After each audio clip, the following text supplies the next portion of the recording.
Back in my early 20s, I was invited to a meeting by a friend of mine. It's going to be a lucrative business opportunity, he told me, so I figured, what the hell, I'll go and see what this is all about. Turns out, it was another pyramid scheme being peddled by some fake celebrity or a low-level, quote, high roller who had given up his 7-figure income to pursue this incredible opportunity to become rich and be my own boss. We've all heard of these at some point in our lives. The one thing that stuck out to me, aside from the terrible acting and the fake applause from the audience, were that all of the slogans and acronyms this dude was throwing out every 30 seconds. Every one of these BS acronyms he threw out made these people even more excited to throw their money away while simultaneously making fools out of themselves in front of their friends and family. The word poor was acronymized as passing over opportunities repeatedly, as if to somehow imply that the reason that people were poor was because they didn't get involved with these pyramid schemes, unlike all of these brilliant people at this ridiculous meeting. Even though I wasn't as hip to the script as I am now, I could still sniff out a hustle from a mile away.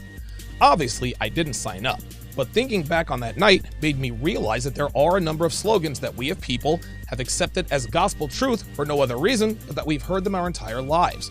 But if you break them down and really think about them, a lot of them don't really make much sense, and some are even patently false. We've all heard expressions like beggars can't be choosers and better late than never since we were kids. These sayings have been around forever. Now, while there is some truth in some of these sayings, there are quite a few that are complete BS. And what a lot of men don't realize is that these gospel truths are holding them back, and they'll continue to hold them back until they see them for what they really are and eliminate them from their thought process. But here's another thing I've noticed. What most of these sayings also have in common is that women accept them as hard and fast truths regardless of context or circumstance.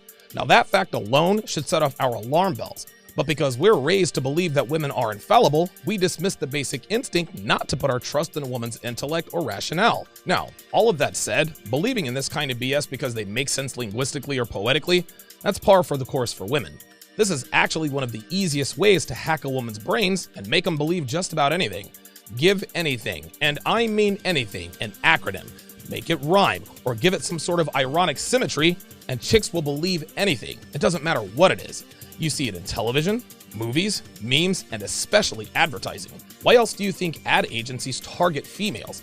It's because they know and understand that women are easily influenced by made-up proverbs and words of wisdom.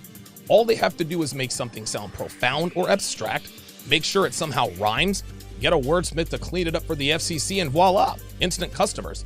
But again, we expect this from women. But as men, we have the ability to see through the BS. We have the ability to cut through all of the jargon and shiny words and see something for what it really is. But a huge problem is that we're not. So today, I'm going to help men to reactivate that part of our brains that filters out the BS and give you guys the 7 most prevalent words of wisdom that are complete BS. Now, before I get started here, make sure you like, subscribe, and share. Okay, let's get started here. 7 BS proverbs that men should stop believing. Number 1, karma. Another variation of this fallacy is the phrase, what goes around, comes around. Now, this particular maxim states that if you're a good person, do right by people, and live an honest life, then you will be rewarded with a good life, and good things will happen to you. On the other side of the karma coin, if you are a bad person and do bad things, you'll live a terrible life, and bad things will happen to you.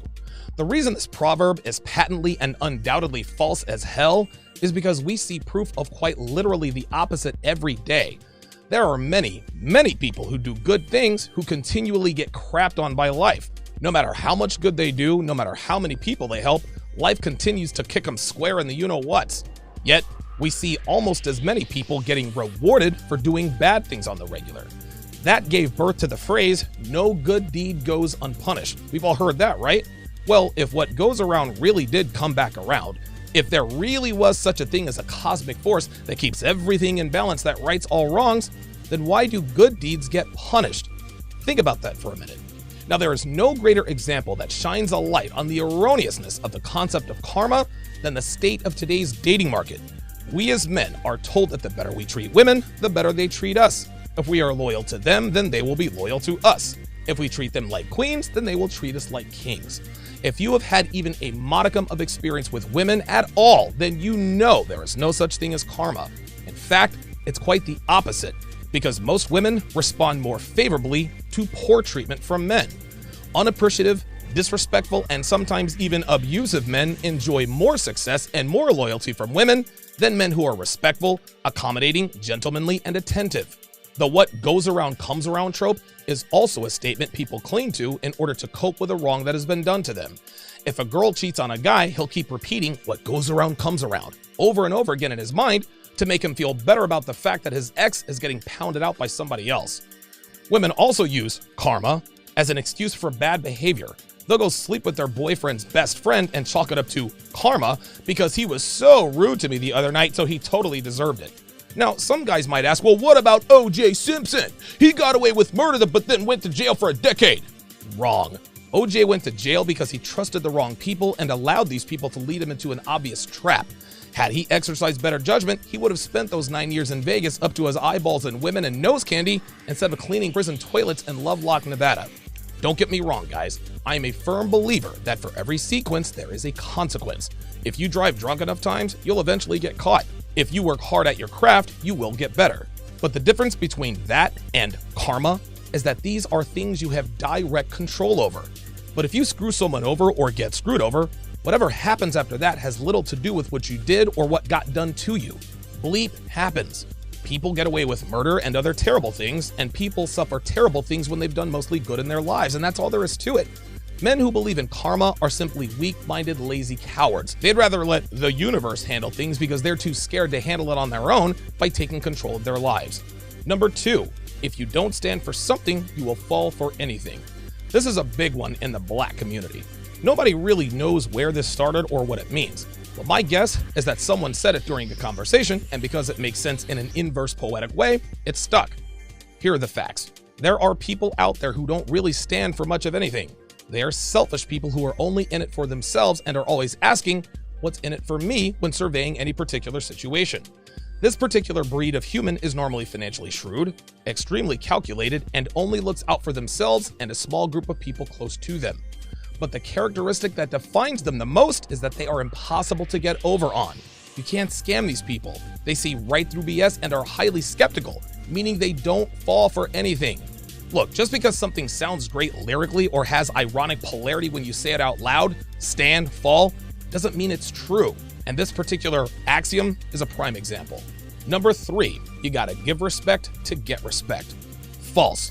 Respect is earned, gentlemen, never given. Funny thing is, 99% of the mouths I've heard this come out of are female. And as we all know, females these days aren't good for much of anything outside of hookups. So it stands to reason they say this all the time, knowing full well they don't possess qualities or characteristics worthy of the respect they demand. Something else to consider is that men who disrespect women the most seem to get the most respect from women. Crazy how that works, right? And consider this. Women are confusing respect with liking someone. Just because you don't like someone does not mean you don't respect them. A lot of people hate their bosses, but they respect them. Yeah, but he only respects his boss because he's his boss. He didn't do anything to earn it. Yes, he did. He rose through the ranks and became an effing boss. He earned that title, meaning he earned that respect. Just because you don't sign off on it doesn't mean he doesn't have it. And it's the same with women. If a woman were to get in a fist fight with another woman and loses that fight, she'll respect the other woman. She might not like her, and she definitely didn't like catching a beat down from her. But guess what? She respects that other woman. You're wrong, Donovan, that's fear. Yes, sweetheart, that is fear. And fear and respect go hand in hand. If you fear someone, you respect him. You might not want to, but you do. So the next time a woman utters this falsehood, ignore her, because she probably respects the men who disrespect her the most. Number 4, don't be so hard on yourself. Now, to be fair, this isn't completely false. There are times and situations where people can be harder on themselves than they need to be. That can be a hindrance on one's progress.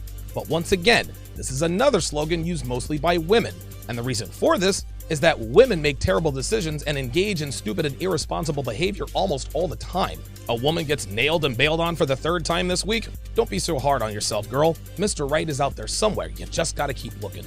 A woman gets fired from her job for missing too many days? Don't be so hard on yourself. That job was never right for you anyway. A woman's kid gets kicked out of daycare because of bad behavior? Don't be so hard on yourself. You're a great mother. While it is important not to beat yourself up for too long over something, it is equally important to hold yourself accountable. Being hard on yourself is being honest with yourself. As men, we have the ability to say straight up, look, I screwed up because I just screwed up. and move on. Women have to hamster whatever they can to sleep at night. The most successful men in the world are extraordinarily hard on themselves and almost live in a constant state of malcontent. Such is the mindset of a dominant man who's kicking life's ass. Number 5, blood is thicker than water. This is another big one in the black community. Blood is thicker than water means simply that you should always put family first because they are your blood. But most people know that family members can sometimes screw you over worse than people not related to you by blood. This particular saying is usually deployed when a family member is trying to borrow money, keep you around, or any number of things they've got up their sleeves. I'm not suggesting it's used in this way all the time, but I've seen and heard this way too much not to include it on this list. Yes, blood is thicker than water, physically, but it has nothing to do with what it means. Further, just because you're related to someone by blood does not oblige you to favor them. If a family member has screwed you over multiple times and one of your best friends have not, you'll gravitate towards your best friend as a matter of survival and common sense. Number 6, you can't always judge a book by its cover. I remember back when I was 18, maybe 19 years old, I was driving to the store with my youngest brother, who was 6 years younger than I am. We saw this dude driving this gold tricked out Acura Legend with these big shiny chrome rims pull up into the gas station where we were at. A dude got out of another car, leaned into that guy's window for a few seconds, and then left. I remember saying to my brother jokingly, "Man, I'm in the wrong business." And he responded, "How do you know what he does? He could be a doctor." I calmly said, "Maybe, but would you trust him if he were your doctor?" My brother fell silent and shrugged his shoulders in agreement. The fact of the matter is that we all judge people by the way they look and act. A man in a suit who is well-spoken gets better treatment than a man in tattered clothes. Women who are dressed modestly are looked upon with more respect than women who are dressed like working girls. It should come as no surprise that females who spew this garbage the most are the biggest hypocrites when it comes to judging books, as they dismiss men as possible suitors based solely on the way he looks, dresses, and speaks. But believe it or not, that's not a bad thing, because their biological hard drives are programmed to weed out weak, low-value males. If a man dressed in tattered clothes approaches her to strike up conversation, she's got every right to dismiss him. But the pendulum swings both ways.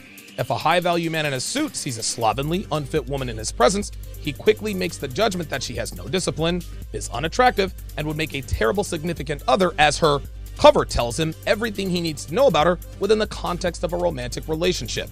This so-called proverb reeks of SJW droppings. They would have us believe that abandoning common sense and personal sensibilities would make the world a better place, when they're usually the first to lock their doors when they see a dude with sleeve tattoos wearing a hoodie walking down the street. Now, are there people out here who are more than meets the eye? Of course. There are people in the world who are well off financially but live a modest life. And men who know all the pickup lines couldn't pass a bleep test even if they knew it was coming. But those are the exceptions to the rule, and as we all know, the exception doesn't make the rule. So can you always judge a book by its cover? No, but you can most of the time. Number 7, the grass isn't always greener on the other side. Back when I lived in Vegas, my best friend in college used to come and visit me with his wife every summer. Now back in the day, he was a lady killer. He treated girls like absolute garbage and they loved him for it. He got married right out of college and it didn't take his wife long to tame him. Long story short, she turned him into a sniveling, supplicating beta in no time flat. And every time we all got together, the vice she had on his you-know-whats gets squeezed tighter by the second. Needless to say, she doesn't like me very much because I represent the life he could have without her. Anytime I would regale them with a story about this chick or that, she'll shoot a glance at him that says the grass isn't always greener on the other side, written all over her face. This particular falsity sounds as though it was designed specifically to keep men unaware of how awesome their lives would be if they knew the truth about women. As if giving the girl power movement the finger, getting fit, saving money, learning game, and sleeping with beautiful women is a bad alternative to being married to an overweight, cranky female who will divorce you the minute she gets the 7-year itch. In this kind of context, the grass is always greener on the other side. This lifestyle is far more gratifying than living in the Matrix, and men here know and understand this very well. Yes, sometimes a new situation isn't all it's cracked up to be, and yes, it can sometimes burn you to venture into what you believe are greener pastures. But there's another proverb that flies in the face of this one that every man should internalize and live by. Fortune favors the bold. Here are a few more. Here are a few more bonus falsehoods for you. You can't love someone unless you love yourself. I'm not sure where this one came from, but I'd bet the farm it was coined by a woman. Women, who are notoriously insecure and are utterly incapable of loving themselves for a number of reasons, fall in love all the time. My guess is that they use this BS expression when breaking up with a guy with the typical "it's not you, it's me" excuse. Either way, self-love isn't required to express or feel love, and they know it. A woman cannot love herself unless a man loves her first. It is the same concept as a queen. A woman cannot declare herself a queen. Only a king can do that. The self-love fallacy is quite simply the king-queen debate. End of discussion. Here's another one. Age ain't nothing but a number. Funny, age doesn't seem to matter to women when they're underage and sleeping with men in their late 20s, or when they're past the wall and embracing the cougar lifestyle. But as soon as they see men their age dating younger women, they're always the first ones to call him the typical predatory names. Here's another one. Don't put too many irons in the fire. A man should never stop looking for ways to improve himself and better his situation. Using myself as an example, I'm currently working on building a second studio, writing a second book, and plan to do a few live shows in Hawaii and Vegas. Don't get me wrong, a man does need to take time to rest and recharge his batteries. But so long he masters the art of time management and take advantage of the downtime, he can have as many irons in the fires as he wants. Here's one more. The squeaky wheel gets the grease. Another falsehood used by women when complaining about what they're not getting. Rather than go about getting his attention the right way by losing weight, being kind, acting feminine, and taking pride in her personal appearance, women are taught that moaning and groaning and complaining all the time is the best way to get what they want from us. They'd rather gripe about the promotion they didn't get instead of working hard and earning it. Now, like I said at the top of this video, there are plenty of proverbs out there that do make sense. Never bite off more than you can chew. Think before you speak. Both of those come to mind. But it would behoove men to stop and take a look at the slogans and mantras we've been privy to our entire lives and break them down and decide for ourselves if there's any truth to them. Just because it's clever, poetic, or has a fancy acronym doesn't make it true. A man should never believe everything he hears or sees. Leave that to females. It's also important to keep in mind that there are shards of truth embedded in some of these conjectures, albeit very minimal. But we should be keenly aware that most conventional wisdom that comes from a culture steeped in the girl power movement is going to be extremely damaging to men, just like the ridiculous happy wife, happy life BS. Next time you hear one of these so-called words of wisdom, take a moment and really think about what it says and decide for yourself whether or not it benefits you as a man. If you do this enough, you'll see that most of them probably don't. If you'd like access to more exclusive content, go to patreon.com/DonovanSharp. The link is in the description.